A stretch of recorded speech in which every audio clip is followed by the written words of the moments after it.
Hello student, this is Shyam सुंदर जयपाल और आज का हमारा lecture 9th chemistry chapter number 4 structure of molecule के ऊपर है। तो डियर स्टूडेंट, सबसे पहले इस चैप्टर में जो शॉर्ट क्वेश्चन पेपर्स में पूछा जाता है कि why do atom form a chemical bond, why do atom form chemical bond, कि एटम बॉन्ड क्यों बनाता है। तो डियर स्टूडेंट, इसके आंसर के लिए हम समझते हैं कि क्या आउट होता है। तो आपने बताना है कि भाई हमारे पास यूनिवर्स के अंदर जो भी चीज है, हर वो चीज क्या होना चाहती है, स्टेबल होना चाहती है। यानी कि अगर हमारे पास एटम है तो एटम भी क्या होना चाहेंगे, स्टेबल होना चाहेंगे।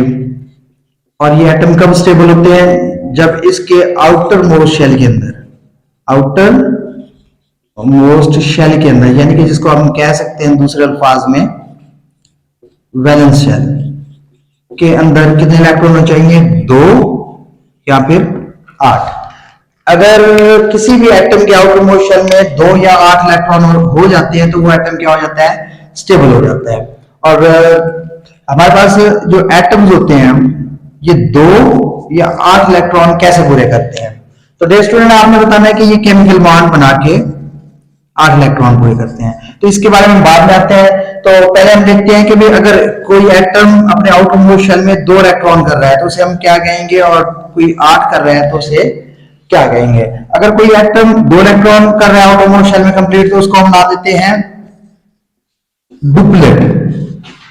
और अगर कोई 8 कर रहा है तो उसको नाम देते हैं हम ऑक्टेट। तो ये स्टूडेंट, हमारे पास पेपर्स के अंदर बाजू का why do atom form a chemical bond, ये शॉर्ट क्वेश्चन आता है। यहाँ पूछता है कि what is octet and duplet rule, what is duplet and octet rule. तो आपने बताना है कि अगर एटम अपने आउटर मोस्ट शेल में 2 इलेक्ट्रॉन पूरे करता है तो डुप्लेट, अगर 8 करता है तो ऑक्टेट। नेक्स्ट आपके पास जो एक शॉर्ट क्वेश्चन आता है कि भाई 2 या 8 क्यों करना चाहते हैं, क्योंकि अगर वो 2 या 8 पूरे करते हैं इलेक्ट्रॉन तो इनकी इलेक्ट्रॉनिक कॉन्फ़िगरेशन हो जाती है नोबल गैसेस जैसी। अब ये क्या बात हुई। तो नेक्स्ट एक और शॉर्ट क्वेश्चन पेपर्स में आता है कि भाई why noble gases are inert, why noble gas are inert, कि भाई नोबल गैसेस इनर्ट क्यों होती हैं, रिएक्ट क्यों नहीं करती। तो डियर स्टूडेंट, आपको बताना है कि भाई नोबल गैसेस जितनी होती है हमारे पास, उनका ग्रुप कौन सा होता है, ग्रुप नंबर 8 होता है। और हमने पढ़ा है कि जो 8वें ग्रुप के अंदर एलिमेंट्स होती हैं वो कौन सी होती हैं, नोबल गैसेस होते हैं। और जो हमारे पास नोबल गैसेस होते हैं, जो हमारे पास नोबल गैसेस होते हैं, तो हमें इनका कैसे पता चलेगा, हमें इनका इस तरह पता चलता है कि नोबल गैसेस के जो आउटर मोस्ट शेल है, आउटर मोस्ट शेल, जिसको आप दूसरे नंबर में क्या कह सकते हैं, वैलेंस शेल भी कह सकते हैं। वैलेंस शेल के अंदर कितने इलेक्ट्रॉन होते हैं, 2 या फिर 8। अगर किसी भी एटम के आउटर मोस्ट शेल में 2 या 8 इलेक्ट्रॉन होते हैं तो वो आपके पास क्या कहलाता है, स्टेबल कहलाता है। और जो चीज ऑलरेडी स्टेबल है, क्या वो रिएक्ट करेगी, बिल्कुल नहीं करेगी। जिसको हम क्या कहते हैं कि भाई जो चीजें स्टेबल होती हैं वो क्या होती हैं, इनर्ट होती है। और जब कभी हमें कैसे पता चलेगा 2 किसके आउटर शेल में इलेक्ट्रॉन है और 8, तो हमारे पास जो पहला नोबल गैस है जिसको हम कहते हैं हीलियम, इसके आउटर मोस्ट शेल में 2 इलेक्ट्रॉन होते हैं। और बाकी जितने भी हैं आपके पास नोबल गैसेस, उनके आउटर मोस्ट शेल में 8 इलेक्ट्रॉन होते हैं। नेक्स्ट हमारे पास दो स्टूडेंट एक और शॉर्ट क्वेश्चन है कि भाई हमारे पास जो एटम्स होते हैं, जितने भी एटम है, ये अपने आउटर मोस्ट शेल में कैसे 8 इलेक्ट्रॉन अकोमोडेट करते हैं, हाउ अकोमोडेट 8 या फिर 2 electron in the valence shell. तो डियर स्टूडेंट, आपने बताना है कि भाई इसके अंदर 3 छोटे से रूल्स होते हैं कि यानी कि अगर कोई भी एटम है, कोई भी एटम है और उसके आउटर मोस्ट शेल में कितने इलेक्ट्रॉन है, 7 है, तो ये क्या करता है, किसी दूसरे एटम से एक इलेक्ट्रॉन को एक्सेप्ट करेगा। जब एक्सेप्ट करेगा तो इसके इलेक्ट्रॉन कितने हो जाएंगे, 8। और जब 8 हो गया तो इट्स मीन ये क्या हो गया, स्टेबल हो गया। स्टेबल क्यों हुआ, क्योंकि इसकी इलेक्ट्रॉनिक कॉन्फ़िगरेशन किस जैसी हो जाएगी, नोबल गैसेस की। और नोबल गैसेस के जो आउटर मोस्ट शेल होते हैं वो कंप्लीटली फिल्ड होते हैं, कंप्लीटली फिल्ड होते हैं। दूसरे नंबर पे अगर आपके पास कह सकते हैं कि एक और एटम है और उसके पास कितने इलेक्ट्रॉन है, 9।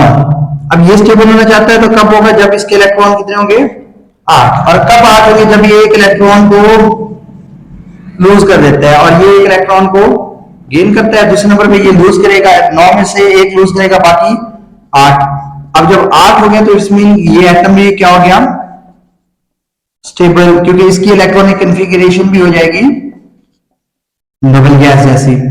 और थर्ड नंबर पे कहते हैं अगर कोई एटम है और उसके पास कितने इलेक्ट्रॉन है, 4 इलेक्ट्रॉन है। अगर 4 इलेक्ट्रॉन है, क्या ये 4 में 4 लूज करेगा या 4 में से 4 गेन करेगा? तो ये डे स्टूडेंट ये अपने जैसे किसी और एटम को देखेगा जिसके पास कितने इलेक्ट्रॉन होंगे, 8। तो ये 8 इलेक्ट्रॉन यानी कि सॉरी 4 और 4 इलेक्ट्रॉन होंगे तो ये 4 इलेक्ट्रॉन को क्या कर लेगा, शेयर कर लेगा। यानी कि अगर 4 इस एटम के इलेक्ट्रॉन है और 4 इस एटम के, इन्होंने आपस में शेयर करके टोटल इलेक्ट्रॉन हो गए 8।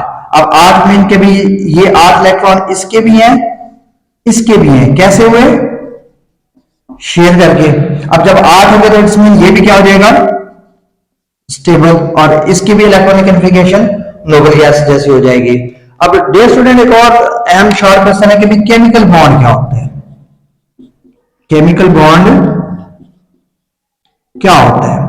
केमिकल बॉन्ड हम कह सकते हैं डियर स्टूडेंट हमारे पास कुछ एटम है या फिर कोई एलिमेंट्स है, एटम या फिर एलिमेंट्स है।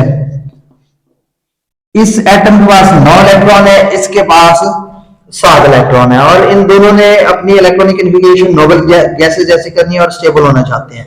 तो क्या करेगा, ये वाला एटम इसके पास एक्स्ट्रा इलेक्ट्रॉन है तो ये एक इलेक्ट्रॉन इसको दे देगा, ठीक है। अब ये एक इलेक्ट्रॉन को लूज करेगा और ये गेन करेगा। गेन करने से दोनों एटम्स के पास कितने कितने इलेक्ट्रॉन हो जाएंगे, दोनों एटम्स के पास 8-8 इलेक्ट्रॉन हो जाएंगे। अगर 8-8 इलेक्ट्रॉन हो रहे हैं तो इसका मतलब ये क्या हो रहा है, स्टेबल।